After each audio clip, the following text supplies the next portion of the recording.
ప్రియమైన దేవుని పిల్లలారా, ప్రభువు అయిన యేసుక్రీస్తు వారి పేరట మీ అందరికీ వందనాలు. ప్రభువు పేరట మీ అందరికీ శుభములు, దీవెనలు కలుగునుగాక.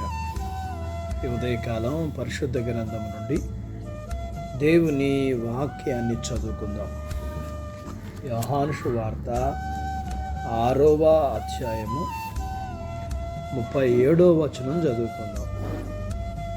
నా యొద్దకు వచ్చువానిని నేనేమాత్రము బయటకు తోసివేయను. దేవుడు తన మాటలు మన కొరకు దీవించునుగాక. ఆమేన్. ప్రియమైన దేవుని పిల్లలారా, ప్రభువారు తన దగ్గరికి వచ్చిన వారిని త్రోసివేసిన సంఘటన ఏదైనా ఉందా? లేదు. అటువంటి సంఘటన ఎంతవరకు జరగలేదు, భవిష్యత్తులో కూడా జరగదు. నశించిపోయే నరకంలో ఉన్న ఏ ఆత్మ కూడా నేను ప్రభు దగ్గరికి వెళ్ళాను, కానీ ఆయన నన్ను త్రోసివేశాడు అని చెప్పలేదు. నీ విషయంలో కానీ నా విషయంలో కానీ ప్రభువారు తన వాగ్దానాన్ని భంగపరచటం అనేది అసాధ్యం.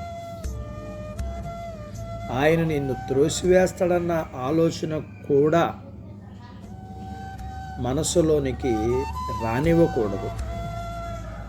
ఒకవేళ ఇప్పుడు మనం ప్రభు దగ్గరికి వెళ్ళి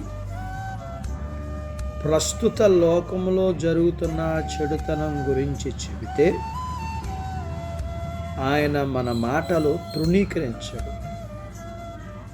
ఇంకా బయటికి నెట్టివేయడు.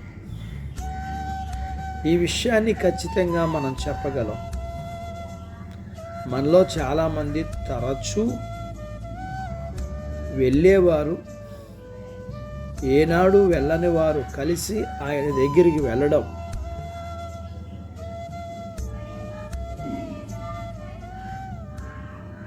ఈరోజే వెళ్ళాలి. ఎవరి ముఖం మీదైనా ఆయన కృపా ద్వారాలను మూసివేస్తాడేమో చూడాలి. ఈ మనుషుడు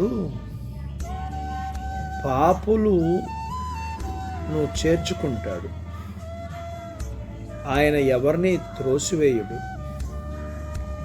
బలహీనతతో, పాపముతో, అల్ప విశ్వాసంతో,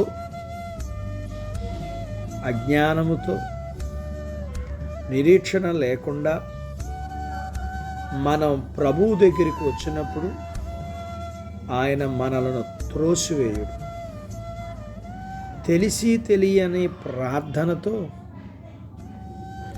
సరైన పశ్చాత్తాపం లేకుండా, ఆయన స్థాయికి ఏమాత్రం సరిపోని స్తుతులతో ఆయన యొద్దకు వెళ్తాం. అయినప్పటికీ ఆయన మనల్ని చేర్చుకుంటాడు. వ్యాధిగ్రస్తులుగా చెడిపోయిన హృదయముతో, పిప్పి అయిన స్థితిలో అయోగ్యులముగా ఆయనకు వద్దకు వస్తాం. అయితే మనలను ఎంతమాత్రం త్రోసివేయడు. కాబట్టి ఈరోజు ఇప్పుడే మనం ప్రభు దగ్గరికి వెళ్దాం. అట్టి బాధ్యత దేవుడు మనకు దయచేయునుగాక. ఆమేన్. ప్రార్థించుకుందాం. నాతో పాటు ఏకీభవించండి. మమ్మలను మిక్కిలిగా ప్రేమించిన మా ప్రియ పరలోకపు తండ్రి, మీ పరిశుద్ధ నామమును బట్టి మీకు వందనాలు. ఉదయకాలం మీ పాదాల దగ్గర మీ లేఖనాన్ని నేర్చుకోవడానికి సహాయం చేశారు. నేర్చుకున్న లేఖనపు సత్య ప్రకారం మేము మీరు అంగీకరించే దేవుడు అని మిమ్మల్ని నిర్లక్ష్య పెట్టక ఎల్లప్పుడూ మీ దగ్గరికి వచ్చి మీరిచ్చే పరలోకపు భూ సంబంధమైన దీవెనలకు పాత్రులొకటకు సహాయం చేయమని, మీ పిల్లల్ని దీవించమని, చిన్న బిడ్డలను, యవనస్తులను, వృద్ధులను, స్త్రీలను, పురుషుల్ని దీవించమని, వారి చదువులు, ఆరోగ్యాలు, ఉద్యోగ ప్రయత్నాల్లో విజయాలు ఇమ్మని, ఉద్యోగాలలో ప్రమోషన్స్ ఇమ్మని, చేతి పనులు, వ్యాపారాలు, పొలాలు, పశువుల్ని దీవించమని, వివాహాలు కాని వారికి అవటానికి, గర్భఫలములు లేకున్న వారికి ఇమ్మని, గర్భఫలములు కలిగిన వారికి సుఖమైన ప్రసూతి ఇమ్మని, ప్రసూతైన తల్లి పిల్లలకు ఆరోగ్యాలు ఇమ్మని, మీ పిల్లల అవసరాలు, సమస్యలు, బలహీనతలు, రుణాల నుంచి విడిపించి మీ పిల్లల్ని మీరు దీవించమని యేసు ప్రభు వారి పేరట స్తుతించి ప్రార్థించి అడిగినవన్నీ పొందుకొని ఉన్నాము తండ్రి. ఆమెన్. దేవుడు మిమ్మును దీవించునుగాక. ఆమెన్.